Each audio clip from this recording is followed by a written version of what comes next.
Bom, vou falar um pouquinho ali sobre o sensor de combustível ultrassônico, tá? Aqui a gente vai estar usando como exemplo o FS300, que é o mais comum ali, tá? Mas também dá para utilizar o FS280, que tem a mesma função.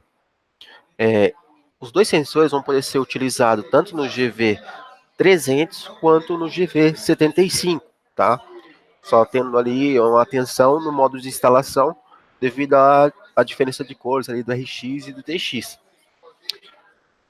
Eu gosto primeiro de configurar a leitura do equipamento, tá? Então, a gente vai fazer essa leitura ali, primeiro passo, tá? No menu, na aba de enviar comandos do equipamento. Vamos primeiro procurar ali configurações do intervalo de comunicação, onde nós vamos estar selecionando ali o tempo que nós queremos ali de comunicação do rastreador. E aqui embaixo, ó, nós vamos ter esse drop-downzinho onde a gente vai estar selecionando o tipo de leitura, no caso, o sensor de combustível. E vamos clicar em enviar, tá? Depois de enviar esse, nós vamos descer um pouco mais e vamos localizar ali a configuração da porta serial, que é esse comandinho aqui. Vamos selecionar a opção habilitar sensor de combustível. Vamos selecionar aqui, ó, a velocidade do sensor, de transmissão do sensor, que é 19.200, e o tipo do sensor, que é o FS, né? Então, no caso aqui, vocês podem ver que o FS-XXX, então isso indica que a gente pode estar usando tanto o FS300 quanto o FS280. E vamos enviar.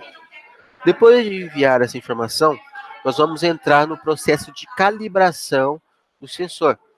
Esse processo vai ser realizado fisicamente, tá? Com o rastreador em mãos e com essa tabela de calibração aberta, que vai ser localizada no menu cadastro, cadastro de sensores. Aqui eu deixei um em tela para a gente testar, tá? Então, nós vamos fazer o seguinte, vamos selecionar o cliente, selecionar o rastreador que tem vínculo com ele, tá? Vamos dar uma descrição para essa calibração. E aqui vamos selecionar o tipo do sensor, no caso ali, sensor digital. Aqui, ó, a capacidade do tanque em litros, tá?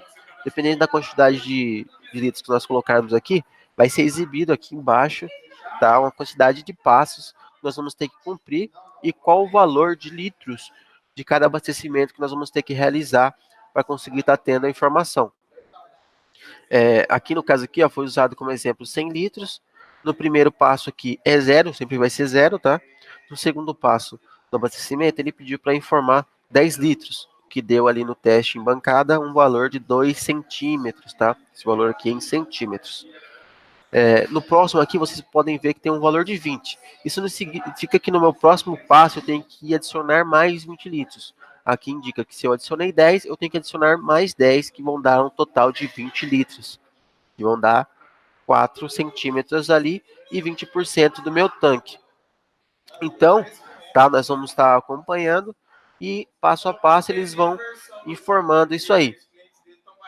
Depois de fazer todo esse processo aqui e salvar, naquela aba de enviar comandos ali, nós vamos também enxergar,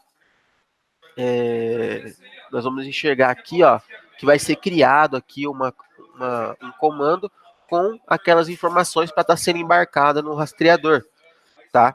Então, para fazer essa calibração, é importante que a gente siga os passos do manual, tá? Nós vamos estar vendo agora. Aqui no manual, ó, vai ter ali como que nós vamos fazer a calibração com base naquele sensorzinho. Então, nós vamos descer, tá? Antes de fazer a instalação do rastreador, nós vamos posicionar o nosso sensor ali debaixo do tanque, tá? Um local que mantenha uma visão uniforme do fundo do tanque até o topo, né? A parte mais alta, que a gente vai conseguir fazer essa leitura. Lembrando que aqui dentro, ó, qualquer coisa que tenha dentro do tanque também vai influenciar na leitura. Então vamos colocar ali num local onde a gente tem ali uma noção mais ou menos que não tenha a boia, tá? E vamos fazer a calibração. Descendo aqui mais para baixo, ó, a gente vai ter aqui as ferramentas que o cliente vai estar recebendo. No caso aqui, esse gel ultrassônico aqui vai ser somente para calibração do sensor, não vai ser utilizado na hora da finalização da instalação. Tá? Vai também uma lixinha ali para ele retirar as imperfeições, impurezas ali do fundo do tanque, onde ele vai estar selecionando, onde ele vai estar lixando, né, tirando a tinta, a areia, essas coisas. Tá? Esse aqui, ó, é o display que vai estar sendo utilizado para fazer a calibração. Tá? Aqui mais para baixo a gente vai ver o eco, né, que é o que vai indicar que o sensor está apto para fazer a leitura já da nossa calibração, tá? E qual que é a informação que tem que exibir, ó, em relação a cada material. Aqui, ó, a gente vai ver como que vai ser exibido, tá? Lá, a partir do primeiro abastecimento ou do segundo, o valor em centímetros, tá? Feito o abastecimento, toda vez que for gerado um valor aqui em centímetros, é sempre bacana, importante tentar fazer a medição também com uma régua ou com uma trena, tá? Para fazer essa leitura. Aqui, ó, são os tipos de cola indicado para utilização, porque uma vez que você colar e finalizar, se depois de um tempo ali obtiver essa cola seque, gere bolha ali de ar, ou tem algum tipo de inclinação, o sensor vai parar de fazer a leitura. Então, sempre bom primeiro fazer todas as configurações, avaliar, explicar para o cliente que ela tem que sempre estar bem fixa e não pode ter nenhum tipo de bolha ali, tá? Essas duas colas são indicadas porque elas formam ali uma camada uniforme e transparente, o que permite ali a visada correta ali do tanque, tá? Não criando ali uma camada muito grossa também, porque dependendo da quantidade da distância que tiver em relação ao tanque e o sensor, também não vai efetuar a leitura do combustível, tá? Feito essa calibração, tá? Que vai ser o que vai fornecer aquelas informações que nós colocamos lá no sistema, tá? Na aba de calibração. Nós vamos fazer a instalação dele. Temos o esqueminha aqui de instalação, ó, do GV300, com sensor de combustível. Nós vamos estar validando com o cliente se o RX e o TX do equipamento são devidamente instalados, assim também como o positivo e o negativo do sensor. Tá? Lembrando que também tem que colocar, ó, o negativo junto com o marronzinho junto com o negativo, tá? Para poder fazer a leitura. Se não tiver essa ligação aqui, ele também não vai funcionar. Feito isso, tá? A gente vai encaminhar um reset ali para o rastreador para ele começar a efetuar as leituras para validar. Esse reset a gente vai estar encaminhando ele pela aba de enviar comandos novamente, tá? E após a confirmação, nós vamos estar enxergando a leitura desse combustível no menu, tá? Relatórios de telemetria. Lembrando que no relatório de telemetria a gente vai ter ali as informações em coluna, tá? Em tabela. E temos uma opção aqui em cima, ó, no relatório de gráfico de telemetria, para a gente enxergar em gráfico ali esses valores. Esse outro relatório que tem mais aqui em cima, ó, que é o relatório de combustível, ele está desabilitado, então não tem nenhuma informação sendo exibida nele. Aí, no caso, esse aqui vai estar sendo descontinuado porque não está vindo nenhuma informação para ele. Tendo selecionado telemetria, vai ser exibido uma tela assim para vocês, tá? Vocês vão utilizar a opção de selecionar o cliente, vão selecionar a placa, o tipo de leitura que ele está fazendo, tá? Vamos selecionar aqui uma placa que tem leitura de combustível. Aí vai ser exibido aqui para a gente a opção combustível no filtro. Nós vamos selecionar o tipo de sensor, que é digital, né, no caso do sensor ultrassônico, e vamos estar gerando o relatório.